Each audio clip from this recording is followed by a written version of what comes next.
Buenos días compañeros, buenos días profesor. Mi grupo está conformado por Oscar Benavides y mi persona Estefanía Carrera, que les vamos a exponer acerca de la síntesis Fischer-Tropsch y profundizaremos en los catalizadores más eficientes para este proceso, ya que este es el tema de estudio de la inorgánica. En la actualidad, el petróleo es el objeto principal de la producción de combustibles de una gran cantidad de productos químicos. La escasez de este recurso natural y las exigencias actuales en materia ambiental han obligado a la industria petrolera a volver sobre los métodos novedosos, lo cual ha despertado nuevamente el interés sobre la síntesis. Bueno, ahora les vamos a comentar acerca de un poco del contexto histórico del proceso de síntesis Fischer-Tropsch. En 1923, Fischer y Tropsch comenzaron a estudiar la reducción catalítica de monóxido de carbono a varias temperaturas y presiones. Y en 1925 este proceso de Fischer-Tropsch se patentó. En 1934 la empresa Buchemi AG pone en funcionamiento la primera planta de FT a gran escala. Y durante la Segunda Guerra Mundial, en 1939, los experimentos FT o Fischer-Tropsch experimentaron gran auge en Alemania nazi. Japón, aliado de Alemania, construyó 3 plantas en su territorio. Para los años de 1953, el programa estadounidense acerca de la síntesis Fischer-Tropsch fue abandonado debido a la caída del precio del crudo producto del descubrimiento de gran cantidad de yacimientos. Para los años de 1973 a 1980, la crisis del petróleo revitalizó las investigaciones y desarrollos en la síntesis Fischer-Tropsch. Y para el año del 2000, frente al aumento del precio del petróleo, renace el interés sobre la investigación en el proceso de síntesis Fischer-Tropsch. Los catalizadores se dividen en 2 categorías, homogéneos y heterogéneos. Los homogéneos son aquellos que se encuentran en la misma fase de los componentes de la reacción en la que actúan, y los catalizadores heterogéneos se encuentran en una fase diferente a la de los componentes de la reacción que cataliza. El proceso Fischer-Tropsch, así como la mayoría de los procesos industriales, implican una catálisis heterogénea. En dicho proceso se lleva a cabo una interacción entre el gas y un catalizador sólido. Las moléculas de los reactantes son absorbidas sobre la superficie del catalizador, se presenta la reacción y los productos son desorbidos. La catálisis heterogénea puede ser de 2 tipos, insorción y disorción. El proceso Fischer-Tropsch se lleva a cabo por el proceso de insorción, que es la absorción en la cual la especie absorbida o disolvida da lugar a una especie química distinta. La importancia del proceso Fischer-Tropsch. El proceso Fischer-Tropsch es importante ya que tiene una elevada producción de naftas, además de combustible que produce una excelente calidad, además de producción de parafinas y alfaldehidas lineales de un alto valor agregado. Además, desde el punto de vista ambiental, los diésel sintéticos producidos por la síntesis Fischer-Tropsch tienen ciertos beneficios, entre ellos contenido nulo de azufre, la reducción de la emisión de material particulado y bajo contenido de compuestos aromáticos y relativamente alto número de cetano. El proceso implica la gasificación previa del carbono por oxidación parcial, utilizando oxígeno como oxidante y vapor de agua como moderador de las altas temperaturas. Se tiene así una mezcla de hidrógeno y monóxido de carbono. A esto se le denomina syngas, que es de fácil separación de partículas sólidas y gases ácidos. A las relaciones molares del syngas, las relaciones molares del syngas están determinadas por las proporciones de oxidante y moderador utilizado. La distribución de los productos, incluyendo la longitud de cadena carbonada de una reacción Fischer-Tropsch, puede ser controlada mediante la elección de un catalizador que puede ser rutenio, níquel, hierro o cobalto, aunque se prefiere el hierro y cobalto, al igual que el diseño del reactor y las condiciones de reacción y la elección de promotores como las sales de los metales del grupo 1 y 2. Además, el mecanismo exacto a través del cual ocurre la reacción Fischer-Tropsch no se conoce. Hay aproximaciones bastante buenas que se han reducido los factores de decisión debido a este limitante. La síntesis Fischer-Tropsch es un complejo entramado de reacciones primarias y secundarias comparables a una reacción de polimerización. En la unidad monomérica superficial CH2 se forma in situ sobre la superficie del catalizador a partir del monóxido de carbono e hidrógeno. A continuación se muestran todas las reacciones primarias y secundarias que pueden ocurrir en esta síntesis Fischer-Tropsch. La formación de parafinas, que se forma a partir de 2N más 1 moléculas de hidrógeno más N moléculas de CO produciendo las parafinas lineales y N moléculas de agua.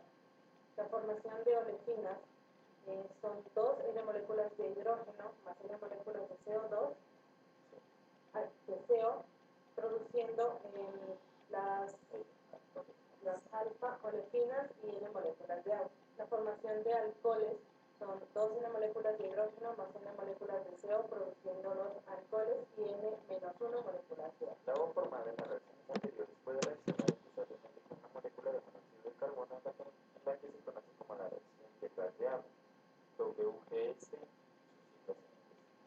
Cuando una molécula de monóxido reacciona con una molécula de agua para producir CO2 e hidrógeno gaseoso. También el agua puede reaccionar con el monóxido de carbono en una estequiometría diferente para dar hidrocarburos. En este caso se necesitarán de 3 moléculas de monóxido.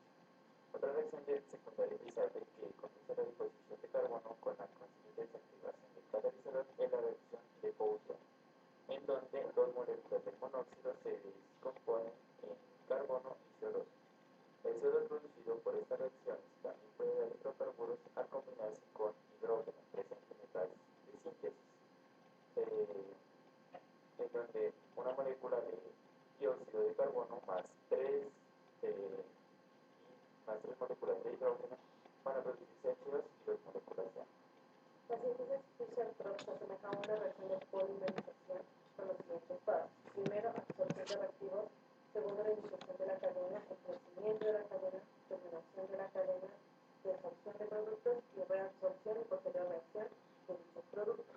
La distribución de productos descrita en el apartado anterior demuestra la naturaleza polimérica de la síntesis Fischer-Tropsch, pero en la actualidad aún persiste la controversia acerca de la naturaleza del monómero y más concretamente el camino que sigue el crecimiento de la cadena de hidrocarburos. A continuación se explican brevemente 3 principales mecanismos de reacción. Bueno, los mecanismos propuestos para la síntesis Fischer-Tropsch son el mecanismo de carburos, el mecanismo de hidroxicarbenos y el mecanismo de inserción de monóxido de carbono. El mecanismo de carburos fue propuesto por los mismos investigadores Fischer y Tropsch. Un esquema de este mecanismo puede verse en la figura. El primer paso de la reacción es la adsorción disociativa del monóxido de carbono en la superficie del catalizador, que da lugar a un carburo metálico que posteriormente se transforma en las especies metal CHX. La inserción de enlace metal-carbono de otra especie vecina similar tiene como resultado la formación de un hidrocarburo con más átomos de carbono.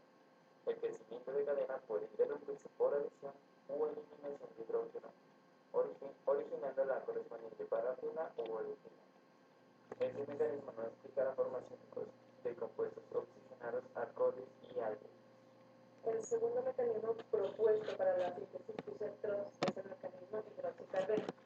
En la figura puede apreciarse este mecanismo propuesto por Kummer. El crecimiento de la cadena se produce por condensación de 2 especies de hidroxicarbeno MCHOH con la eliminación de agua. Las especies superficiales MCHOH se forman por hidrogenación parcial de una molécula de CO absorbida en forma no disociativa. Este modelo explica la formación de hidrocarburos y compuestos oxigenados. El mecanismo propuesto para la síntesis de Fischer-Tropsch es el mecanismo de inserción de CO propuesto por Pfister y Schulz. El crecimiento de cadena tiene lugar por inserción de un intermedio carbonilo en un enlace metal-cadena química. Como podemos ver en la figura, el CO absorbido actuará como monómero mientras el iniciador de la cadena será un grupo alquilo superficial y el crecimiento de la cadena ocurrirá cuando el CO se inserta en el enlace metal CH3, dando un radical acetilo superficial. Como vemos, este mecanismo difiere con el del carburo solo en la elección del monómero, pero esto nos posibilita en este caso explicar la formación de compuestos oxigenados. De acuerdo con esto, este mecanismo es considerado por muchos como el que explica la formación de productos oxigenados. Bueno, 7 razones por las cuales se ha llevado a la investigación en Fischer-Tropsch la reserva de gas natural en hidrocarburos líquidos, lo cual facilita el traslado a los lugares de consumo y evita el quemado del gas en el propio pozo. En cuanto a lo que son libres de azúcar y nitrógeno, todos los productos de síntesis de Fischer-Tropsch son libres de estos componentes, razón por la cual determina a la no formación de NOx y en la composición en los motores. En cuanto al bajo contenido de compuestos aromáticos, la nafta producida por esta síntesis tiene muy bajo contenido de aromáticos, aunque posee la desventaja de contener una cantidad elevada de alquenos. Poseen un alto índice de cetano superior al orden del 75%, es fácilmente biodegradable y los niveles de emisión en motores de hidrocarburos, monóxido y NOx y materia reticulada son menores que en un índice convencional. La producción de eteno, hay producción de eteno, propeno y olefinas superiores. Además que recientemente se ha comenzado a estudiar la hidrogenación directa de CO2 para producir hidrocarburos en una planta de Düsseldorf. También nuevas legislaciones sobre activos de naftas generan oportunidades para el uso del proceso de la síntesis Fischer-Tropsch. Los beneficios ambientales, como ya había mencionado mi compañero, desde un punto de vista ambiental, los diésel sintéticos producidos por la síntesis Fischer-Tropsch tienen ciertos beneficios, tales como el contenido nulo de azufre, la reducción del material particulado, bajo contenido de aromáticos y relativamente alto número de cetano. Ahora sí, en la potencia del metal que se va a utilizar en los catalizadores para la síntesis Fischer-Tropsch, los únicos metales que poseen actividad como catalizadores serían el níquel, cobalto, rutenio y el hierro. Si lo tomamos por el lado económico, el precio del hierro, el costo del níquel es unas 250 veces mayor al del hierro, el del cobalto unas 1000 y el del rutenio unas 50.000. Además, el níquel produce mucho metano y las cantidades de rutenio son insuficientes para su aplicación a gran escala. Esto nos dejaría únicamente con hierro y cobalto como metales viables para ser utilizados en dichas células. Ahora, como ya se había dicho que los metales que son preferidos para los catalizadores en la síntesis Fischer-Tropsch son el hierro y el cobalto, ahora ¿cuál elegir entre uno y el otro? Entonces, cuando el hierro es utilizado como catalizador, la síntesis Fischer-Tropsch ocurre simultáneamente con la reacción de Water-Gas-Sheet o WGS.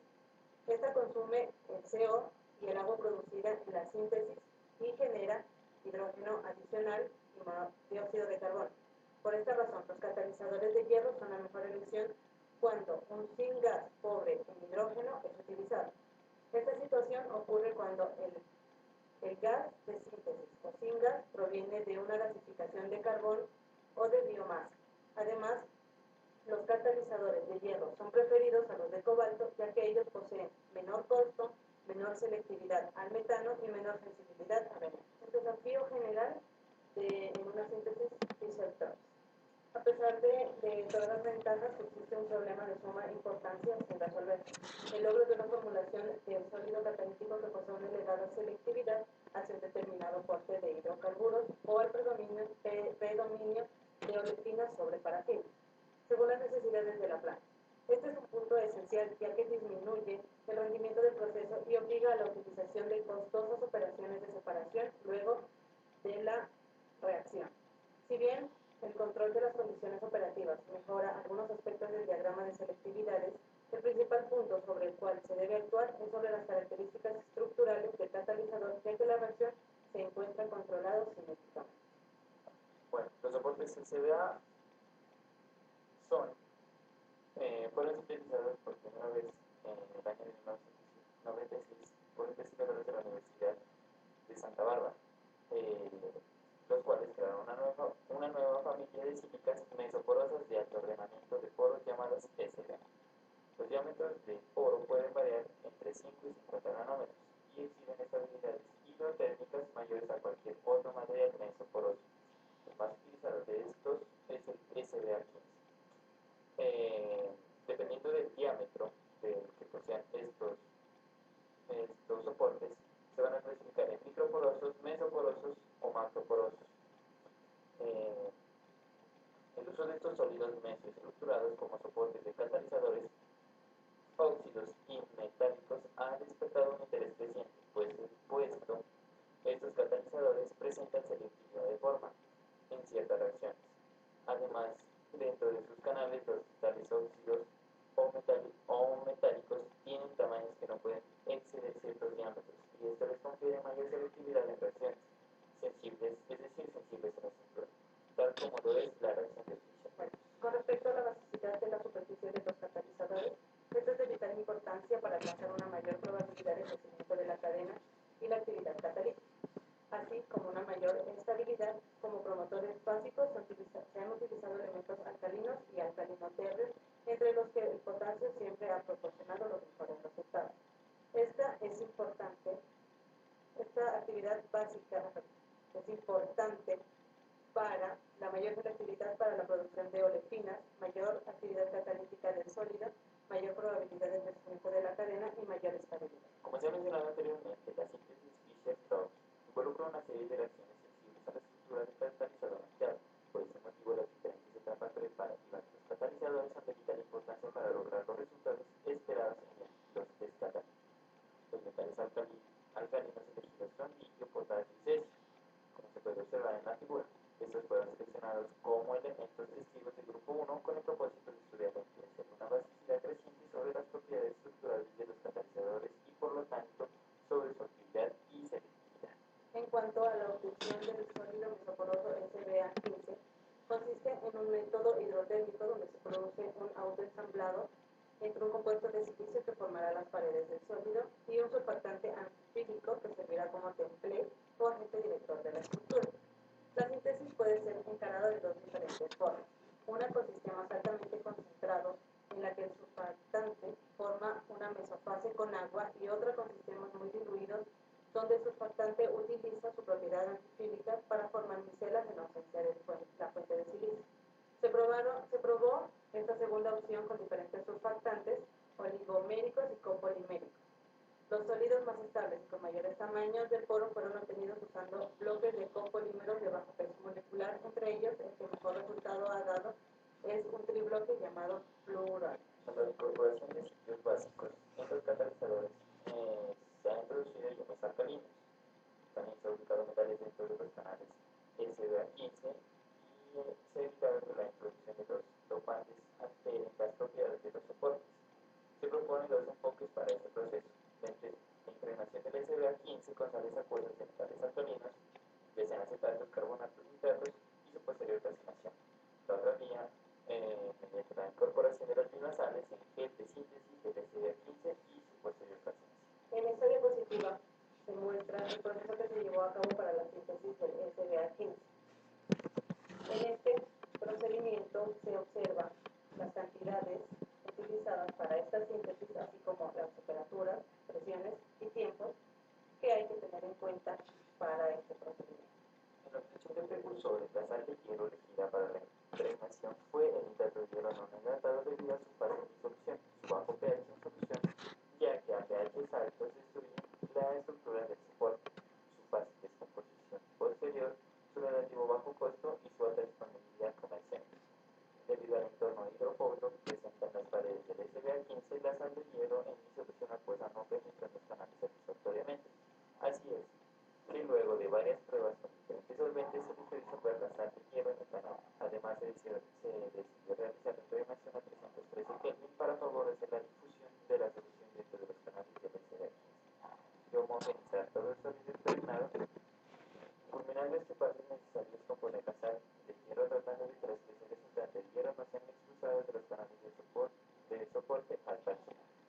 Cuando la disolución a temperatura programada se debe comprobar si la incorporación del hierro para formar los precursores no modifica los sitios básicos ya existentes, variando la cantidad de los mismos, por efecto de cubrimiento con especies de hierro, la fuerza de los mismos o interacción con el hierro, o si se produce una aparición de nuevos sitios. Ahora que se han obtenido los precursores que se utilizan en la síntesis Fischer-Tropsch con las propiedades estructurales deseadas, se deben elegir las condiciones operativas de esta síntesis que mejor se ajusten a los presentes catalizadores y que lleven a obtener los productos deseados. Las condiciones operativas incluyen el tratamiento de activación para transformar los precursores en catalizadores activos y ciertos parámetros de la reacción como la temperatura y el puntaje gas de síntesis. Independientemente del catalizador usado y las condiciones de activación, el aumento de la temperatura de la síntesis desplaza la distribución de productos obtenidos hacia los hidrocarburos de bajo peso molecular. La desorción de las especies absorbidas a la superficie del catalizador es uno de los principales mecanismos de finalización de la cadena de hidrocarburos que se está sintetizando, y como ese proceso es endotérmico, temperaturas de reacción más altas incrementan la velocidad de desorción con el consecuente aumento de la fracción de bajo peso molecular entre los productos. Asimismo, con el aumento en la temperatura de reacción, el sistema se vuelve más hidrogenado y por eso la relación olefinas-parafinas decrece. Probablemente por la misma razón la selectividad de alcoholes y ácidos decrece cuando aumenta la temperatura de reacción.